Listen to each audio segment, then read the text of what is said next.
Vamos a hablar de la insuficiencia cardíaca, de la semiología de la insuficiencia cardíaca. Ustedes ya deben saber. Miren, en medicina todo hay que tratar de ser puntuales, ¿no? Llenarlos de teoría y cosas. Yo creo que no. Un médico, tenga la especialidad que tenga, tiene que saber todo. Si es endocrinólogo, tiene que saber diferenciar una insuficiencia cardíaca. Si es cirujano, igualito, ¿no? Un médico tiene que saber todo. Solo así va a evitar tener problemas médicos legales. Solo así. Vamos a hablar de la insuficiencia cardíaca, ¿ya? Entonces, este es el alveolo que yo les decía. Miren, la insuficiencia cardíaca, ¿qué es lo que, cuando ustedes afronten un paciente con insuficiencia cardíaca, qué es lo que tienen que definir? Así, puntualmente. Si tiene edema de pulmón o no tiene. Nada más, eso es lo más importante. ¿Por qué? Porque si ustedes tienen un paciente con insuficiencia cardíaca, no identifican, no diagnostican que el paciente, la principal complicación del paciente con insuficiencia cardíaca es el edema agudo de pulmón. No identifican el edema agudo de pulmón, el paciente muere. Se muere. Entonces, miren, acá tienen el alveolo. Esta es la membrana alveolo capilar. Acá tenemos el capilar. Este es un alveolo limpiecito, ¿no? Acá ya vemos paciente con insuficiencia cardíaca. Ya aumenta la presión hidrostática en el capilar y miren cómo ya extravasa el líquido hacia el alveolo, ¿ven? Ya causa una extravasación de líquido hacia el alveolo, hasta con células, ya con macrófagos, neutrófilos, todo. ¿Ya? Entonces este alveolo está lleno de líquido, de fluido. Entonces cuando entra el oxígeno no va a poder difundir. Entonces el paciente entra en hipoxia, que es la causa de muerte. Entonces acá tenemos un gráfico, acá tenemos el ventrículo izquierdo, la aurícula izquierda. Entonces, la insuficiencia cardíaca, cuando el ventrículo izquierdo contrae, está normal. Cuando el ventrículo izquierdo está normal, acá está la flecha, eyecta la sangre hacia la aorta ascendente y sale. Eyecta la sangre hacia la aorta ascendente y sale. Pero cuando el ventrículo izquierdo está normal, no contrae la sangre, se regresa a la aurícula izquierda, a las venas pulmonares y llega al pulmón y causa el edema agudo del pulmón. ¿Ya? Eso es lo principal. Y consiguientemente pues ya viene la falla cardíaca derecha. La falla cardíaca derecha, acá tenemos el ventrículo derecho. Cuando el ventrículo derecho no contrae, la sangre se regresa a la aurícula derecha, de ahí va a producir un quintacho yugular por la vena cava superior y produce edema de miembros inferiores y congestión hepática acá por la vena cava inferior, ¿no? Que la sangre se va a regresar acá en este sentido, acá se regresa en este sentido, ¿no? Tanto para la vena cava inferior como para la superior.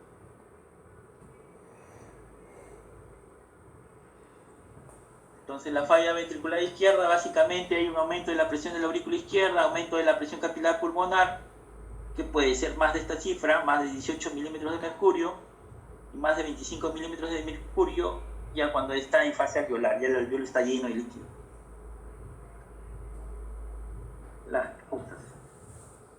La principal, esto es una pregunta del examen, recuerden por favor, la principal causa de insuficiencia cardíaca a nivel mundial es la hipertensión arterial no controlada. Eso les voy a preguntar en el examen.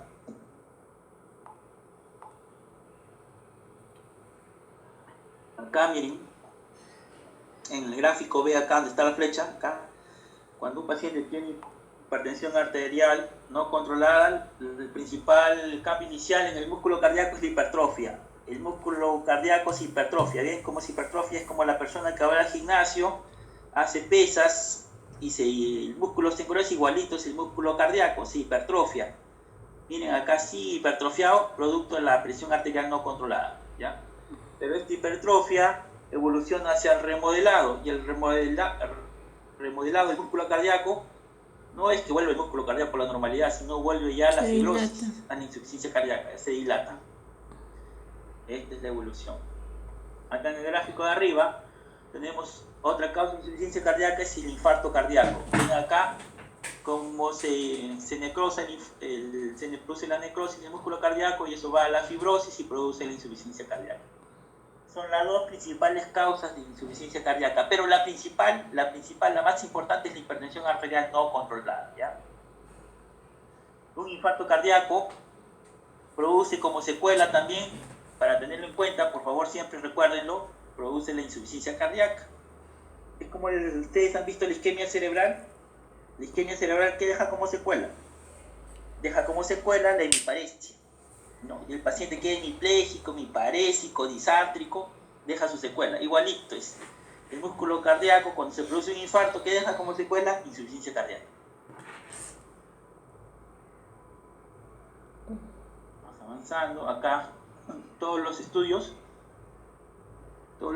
dicen, todos los estudios que se mencionan acá, donde está la flecha, tienen en cuenta como la causa más importante, más principal, la hipertensión arterial, ¿ya? Como causa de insuficiencia cardíaca.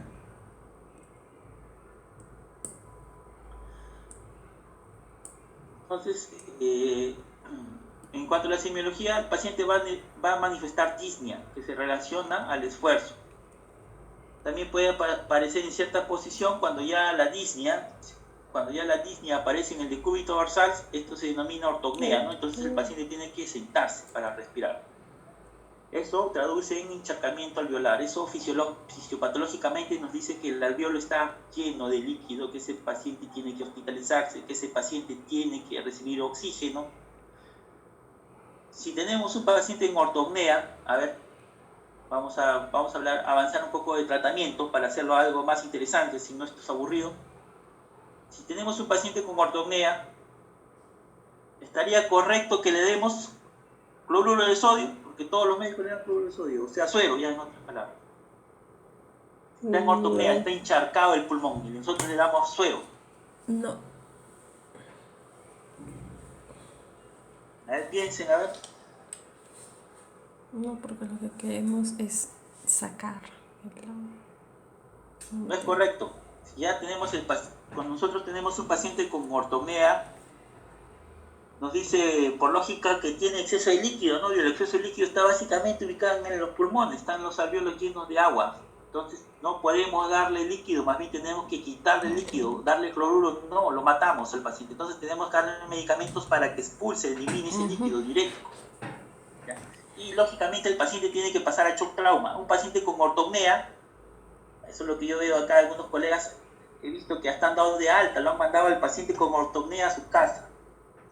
El paciente con ortopnea tiene que pasar a una unidad de shock trauma. Si ustedes lo dejan haciendo las colas, que usualmente por saturación después de pacientes, ¿no? La cantidad de pacientes que hay, espera 1 hora, 2 horas, imagínense tener en la cola 2 horas un paciente con ortopnea, se muere en el pasadizo. La angina paroxística nocturna, como les decía, el decúbito dorsal aumenta el retorno venoso y eso pues la congestión pulmonar, ¿no? Y la persona súbitamente se levanta con disnea. Otro concepto es la treponía o la clinognia, es la disnea que aparece en la persona cuando está en decúbito lateral izquierdo. Y bueno, es porque la comprensión puede ser porque el corazón es insuficiente, pues, ¿no? La tos también es un signo, también, sobre todo con una tos con expectoración erumbrosa, roja salmonada, es una expectoración roja salmonada que se indica congestión pulmonar. Hemoptisis, ¿no? Lo que les mencionaba. Hemoptisis pues indica edema agudo de pulmón. Este paciente de inmediato tiene que ir hasta el ventilador mecánico ya. La cianosis también igual, y puede producir síncope. Sibilancias, este es algo importante. Yo les he enviado un día un caso clínico a los doctores que están en mi grupo. Miren, cuando tú tienes un edema agudo de pulmón, el alveolo está encharcado, igual que se encharca el alveolo, también las paredes de los bronquios también se dematizan, entonces eso reduce la luz bronquial. El paciente va a presentar sibilancias, va a presentar roncantes. ¿Y qué te produce el alveolo lleno de líquido? Te produce crepitantes. El crepitante, ¿cuál es el crepitante? ¿Qué es el crepitante? Ustedes pueden, ahí al costado del oído, agarren su pelo y frótenlo, ¿no? Friccionen el pelo con los dos deditos, con tus manos, friccionen, y ese sonido que van a escuchar al friccionar su pelo con la mano, corresponde al crepitante. Ese es el crepitante. El crepitante indica que el alvéolo está lleno de agua. Y van a escuchar sibilantes y roncantes difusos en ambos campos pulmonares. Eso traduce edema agudo de pulmón. Entonces el edema agudo de pulmón que vamos a encontrar crepitantes, roncantes y sibilantes. Es la patología que van a encontrar las tres cosas. A diferencia del asma bronquial, que solamente van a escuchar sibilantes o roncos nada más. Van a encontrar edema. El paciente puede tener palpitaciones, puede tener un pulso alternante, que se debe a la contracción cardíaca fuerte de un latido y la otra débil. Este es lo que estaba roncos gruesos, sibilancias, ¿no? Eso ya les había mencionado. Como el corazón no bombea, por la insuficiencia cardíaca no le llega sangre al riñón no profundo y entra en oliguria o anuria, ¿no? Ese básicamente hace caquexia. Los pacientes con insuficiencia cardíaca tienden a hacer hipotensión, pueden hacer respiraciones Cheyne-Stokes de la semiología. Miren, acá quiero que en este gráfico vamos a enfocarnos. La fracción de eyección normal del ventrículo izquierdo es más del 55%, de 52 a 55%, es lo normal. Ustedes como médicos tienen que saber, todos tienen que saber esto, es un dato. La fracción de eyección del ventrículo izquierdo es más del 52% o más del 55%, es lo normal. Si tenemos un paciente que dice un informe del ecocardiograma, porque la fracción de eyección se determina por el ecocardiograma, te dice 30%, el paciente está con insuficiencia cardíaca. Cuando el paciente tiene la fracción de eyección disminuida, se activan dos mecanismos. Uno es el sistema renina-angiotensina-aldosterona, que nos va a hacer retener líquido y sodio, agua y sodio. Y otro mecanismo que se activa es el mecanismo adrenérgico, ¿ya? Es el mecanismo adrenérgico, la adrenalina, secreta bastante adrenalina, pero esta adrenalina es tóxica porque la noradrenalina, la adrenalina causa apoptosis a nivel del miocito, o sea, mata las pocas células cardíacas que puedan quedar, las induce a apoptosis, las induce a muerte. Entonces, cuando nosotros damos el tratamiento tiene que estar dirigido a inhibir el sistema adrenérgico con beta bloqueadores y con diuréticos antagonistas de la aldosterona para inhibir el sistema renina-angiotensina-aldosterona, ¿no? La espironolactona, el captopril inhiben este sistema y los beta bloqueadores inhiben este otro sistema. Así está enfocado el tratamiento, ¿no?, de la insuficiencia cardíaca. Entonces el mecanismo adrenérgico va a producir palidez, diaforesis, taquicardia. Este es importante, ¿ya? Taquicardia.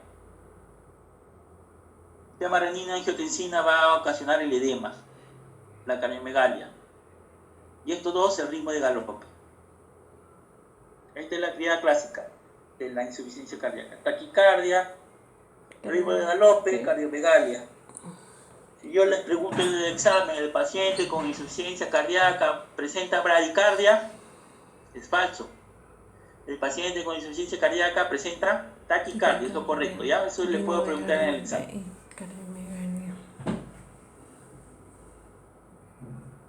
Entonces, esto tengan en cuenta este cuadrito. Acuérdense, paciente con insuficiencia cardíaca presenta taquicardia. Esa es la pregunta del examen. Acá vemos, ¿no?, ya la falla cardíaca izquierda va a ocasionar pues la ortopnea. La falla cardíaca derecha va a ocasionar la incrustación tubular. Básicamente esto, ¿ya?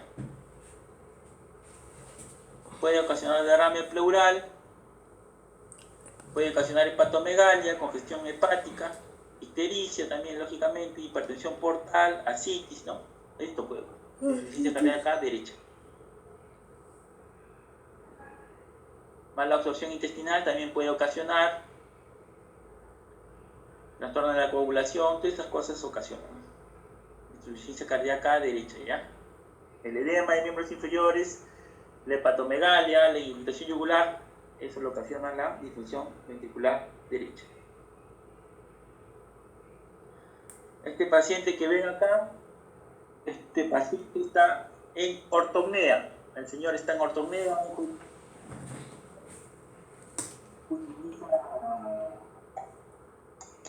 utiliza oxígeno, ¿no?